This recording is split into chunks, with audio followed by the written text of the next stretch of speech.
Wassalamualaikum warahmatullahi wabarakatuh. Kami dari kelompok 7 yang beranggotakan, saya Nurwasila Agustina Matondang dengan NIM 2523041. Dan teman Saya Nisha Zahra Ramadhani dengan NIM 2523051. Video ini merupakan demo proyek UAS Bahasa Pemrograman 3 dengan menggunakan kode Igniter 4 dan MySQL, di mana judul proyek kami ini merupakan Bimbel Siza. dengan dosen pengampu, Bapak Abdul Yamin, SPD MKOM. Selamat menyaksikan. Baik, di sini saya akan menjelaskan tentang tema dan gambaran aplikasi. Nah, tema yang kami ambil yaitu bimbel dengan judul Belajar Sisa. Nah, yang mana judul ini terinspirasi dari kombinasi nama Sila dan Sahara sebagai simbol kolaborasi dan motivasi untuk terus belajar.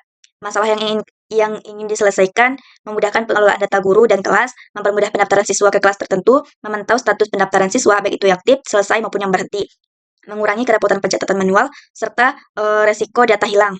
Target pengguna aplikasi ini yang pertama admin, yang mana mengelola data guru, kelas, dan pendaftaran siswa. Yang kedua, guru, yaitu melihat kelas yang diajarkan dan siswa yang mendaftar. Yang ketiga, siswa mendaftar kelas sesuai minat dan melihat status pendaftaran. Penjelasan yang selanjutnya yaitu penjelasan tentang struktur folder CI4, di mana di sini ada menggunakan controllers, kemudian menggunakan database migration, kemudian menggunakan models, dan menggunakan views. Nah, di mana controllers ini digunakan untuk mengatur atau mengelola logika aplikasi dan alur berdasarkan role, seperti admin, guru, dan siswa. Kemudian, di out ini berfungsi untuk mengatur proses autentifikasi dan otorisasi pengguna dalam aplikasi. Nah, kemudian database migration dipakai atau dibuat untuk mengatur struktur tabel dalam database.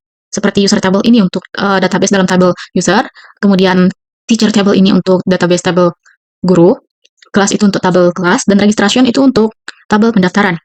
Nah, selanjutnya yaitu ada models, di mana models ini digunakan atau dipakai untuk mengelola interaksi ke database, seperti mengelola interaksi dengan guru, kelas, pendaftaran, dan user.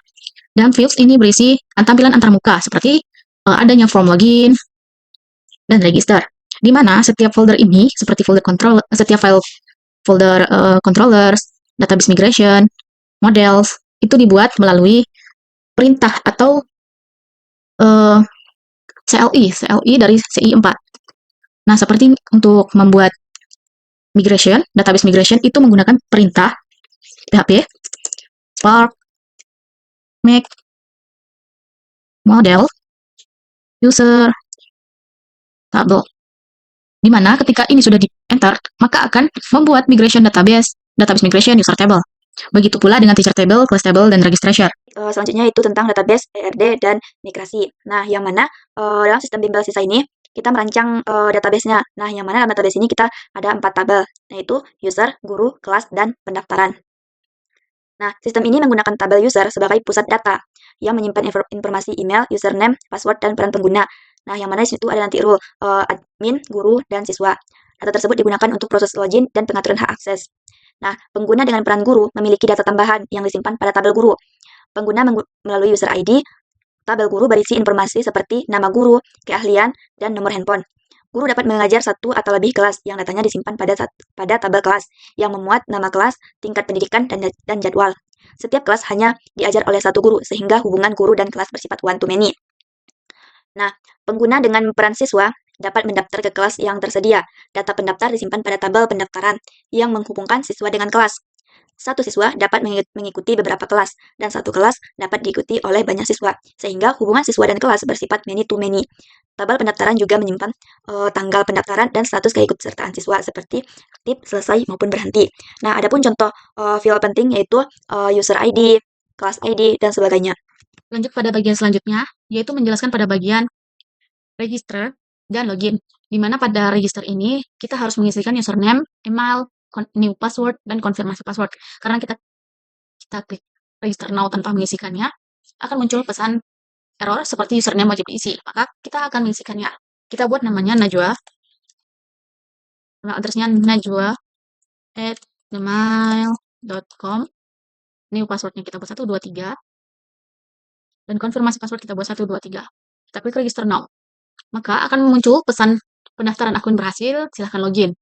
Nah, di sini akan tampil halaman login, di mana ketika kita mengisikan email address-nya tadi najwa@gmail.com, password-nya itu 123, kita pilih role sebagai siswa. Lalu kita klik login.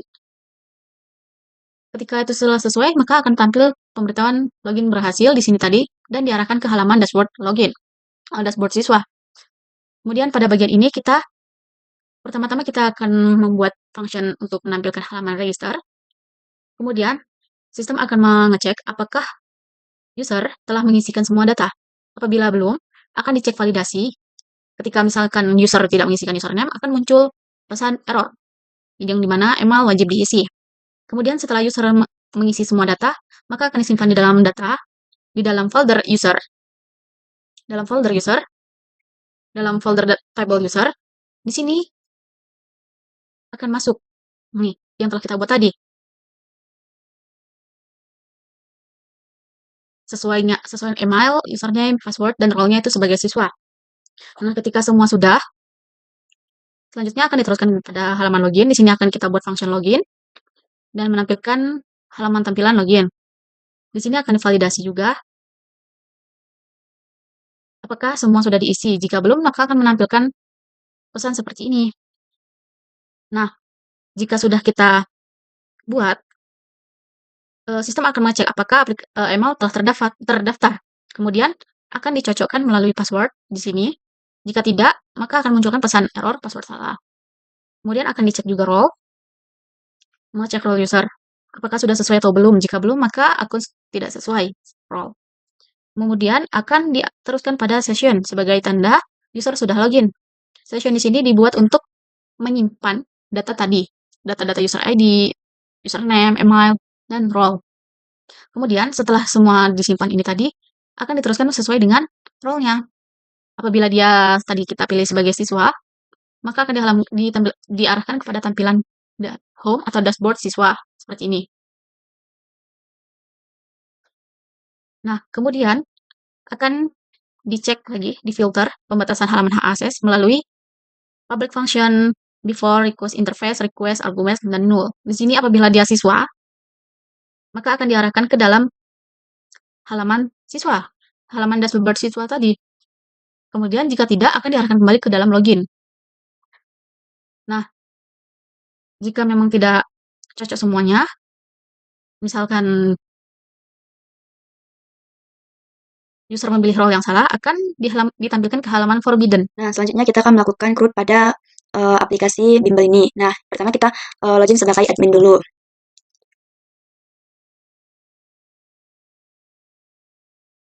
Nah, pada home admin ini kita akan melakukan tambah data.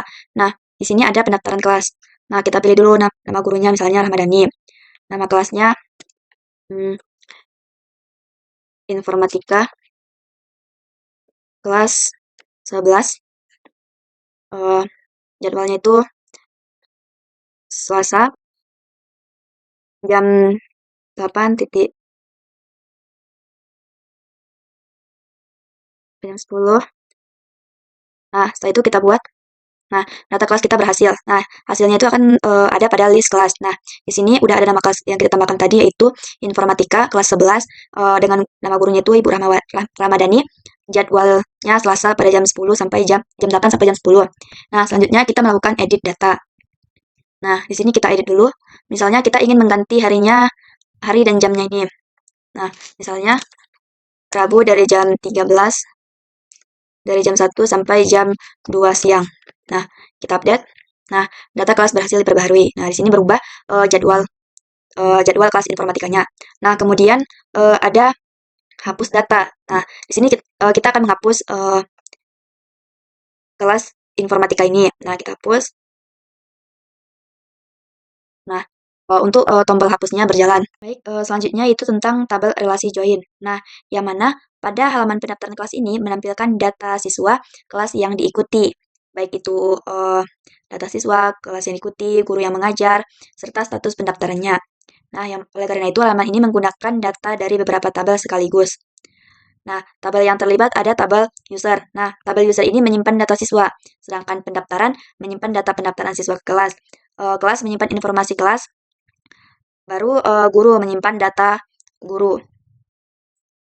Relasi antar tabelnya yaitu user dengan pendaftaran itu one to many, kelas dengan pendaftaran one to many, guru dengan kelas one to many. Nah, pada halaman ini digunakan join join, yang mana menggunakan tabel pendaftaran dengan user untuk mengetahui siswa yang mendaftar. Menggabungkan tabel pendaftaran dengan kelas untuk mengetahui kelas yang diikuti. Menggabungkan tabel kelas dengan guru untuk menampilkan nama guru pengajar, seperti yang ditampilkan pada saat ini. Nah, join ini memungkinkan sistem itu menampilkan data pendaftaran secara lengkap dalam satu tampilan. Salah satu contoh form yang menggunakan Ajax yaitu pada halaman form login, di mana di sini terdapat class out form ini, di mana di sini data tidak dikirim dengan reload halaman. Isinya terdapat email, password, di sini untuk mengecek role. Apabila dia tidak sesuai, maka akan munculkan invalid feedback, seperti pesan error yang kita lihat di penjelasan sebelumnya. Kemudian, pada bagian inilah terdapat Ajax, di mana saat kita klik submit, maka akan menampilkan atau akan mencegah reload halaman. Kemudian pada ini, di sini akan menghapus tanda error lama supaya pesan error tidak menumpuk. Nah, pada bagian ini, menggunakan jQuery Ajax, di mana tipenya dengan POST, yaitu tanda bahwa data dikirim ke server. URL, dia akan mengarahkan atau menuju controller login proses. Kemudian, serialize di sini akan mengirim semua input form, akan dikirim secara otomatis. Data typenya yaitu Johnson, server balasan dengan format JSON. Sebelum dikirim, tombol login akan dikunci dan muncul. Nanti di sini juga akan muncul pesan animasi harap tunggu. Kemudian akan ada validasi. Akan muncul pesan validasi di sini.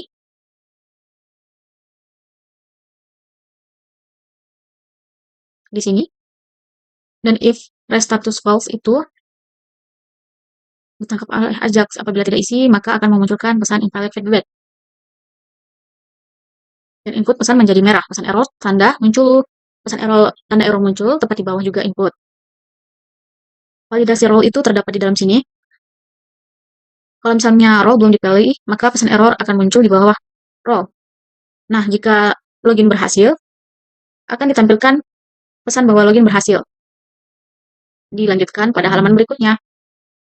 Nah, dalam membuat halaman interface antarmuka ini, kami menggunakan halaman yang dinamis, yang dimana main menu seperti tombol home, pendaftaran guru, siswa saya, jadwal saya, itu tidak akan berubah atau sesuai. Yang dimana tampilannya isinya ini menyesuaikan pada tombol-tombol yang telah kami klik, yang telah kami buat. Contohnya di dalam codingannya yaitu seperti ini. Dimana di sini kami menggunakan bootstrap ditandai dengan nih. Kami menggunakan bootstrap di sini dan ada juga di sini. Nah, slide bar yang di bagian sini tadi kami buat ini sebagai halaman utamanya. Slide bar ini dia terdapat di dalam sini. Ini slide bar di layout utama. Dia akan menuju ketika kita klik home guru, dia akan menuju guru home. Ketika kita klik pendaftaran guru, dia akan menuju ke daftar form seperti yang di sini. Kita klik pendaftaran form, akan muncul pendaftaran form guru. Ketika kita klik siswa saya, di sini akan tetap sama dan tidak berubah, dan halaman isi kontennya yang hanya akan berubah. Kemudian, isi header ini digunakan untuk notifikasi, search, dan profil user. Misalkan di sini kita klik profil saya, di sini pun akan muncul profil isi data guru, isi data diri seorang guru. Misalnya namanya Nurwasila, status sebagai guru, nama lengkapnya Nurwasila, keahliannya di matematika, dan nomor HP. Nah, pada bagian PC container, dan di sender section content, di sini adalah slot konten dinamis, yang dimana isi slot berasal dari halaman lain, dan layout tetap. Ini ada footer kelas PC footer, di mana footer ini tidak akan, konten yang bagian ini tidak akan ditulis ulang. Dia hanya dipanggil satu kali, dan isi kontennya saja yang yang akan berubah. Nah, penerapannya itu ada di dalam home guru. Dia akan menampilkan tampilan isi ini, isi home. Kemudian ada di bagian profil dan di bagian list jadwal, kelas, dan pendaftaran. Di list jadwal, di home, pendaftaran, di sini di list jadwal, dan di sini jumlah siswa serta profil saya. Nah, secara sederhananya, dari beberapa penjelasan kami sebelumnya, nah, aplikasi Bimbel ini merupakan sistem bimbingan belajar yang berfungsi untuk mengelola data pengguna, guru, serta kelas secara terpusat. Nah, yang mana admin mengatur data guru dan kelas. Guru melihat kelas yang diajar, serta siswa mendaftar ke kelas yang diinginkan. Nah, selain itu, sistem ini juga menyediakan fitur. Nah, yang mana fiturnya itu pemantauan status pendaftaran siswa, sehingga proses bimbingan belajar menjadi lebih rapi, mudah, dan lebih terorganisir. Nah, untuk pembagian tugas untuk tiap anggota, kami membagi dua pembagian tugasnya, yaitu pada pembagian merancang database dikerjakan oleh teman saya Sila, dan codingan untuk login, register, dan user itu dikerjakan oleh Sila. Saya mengerjakan pada bagian admin, baru siswa, dan guru. Nah, pembagian tugas ini kami bagi agar tugas yang kami kerjakan seimbang, dan untuk laporan kami mengerjakannya secara bersama-sama dengan masukan dari kami sendiri. Untuk kendalanya, kami mengalami kendala seperti adanya codingan-codingan yang error, kemudian untuk mengaitkan antara relasinya itu ada beberapa yang tidak bisa terkoneksi. Nah, kalau solusi sesingkatnya dari kami yaitu melihat beberapa YouTube video pembelajaran seperti yang Bapak berikan. Nah, selain itu kami juga menggunakan AI. Nah, yang mana kami juga melihat beberapa dari tugas-tugas sebelumnya sehingga kami lebih paham untuk mengerjakan dan mana kendala baik itu dari segi tulisan, dari segi tempat dan sebagainya. Nah, demikianlah demo proyek UAS kami. Kami akhiri. Wassalamualaikum warahmatullahi wabarakatuh. See you.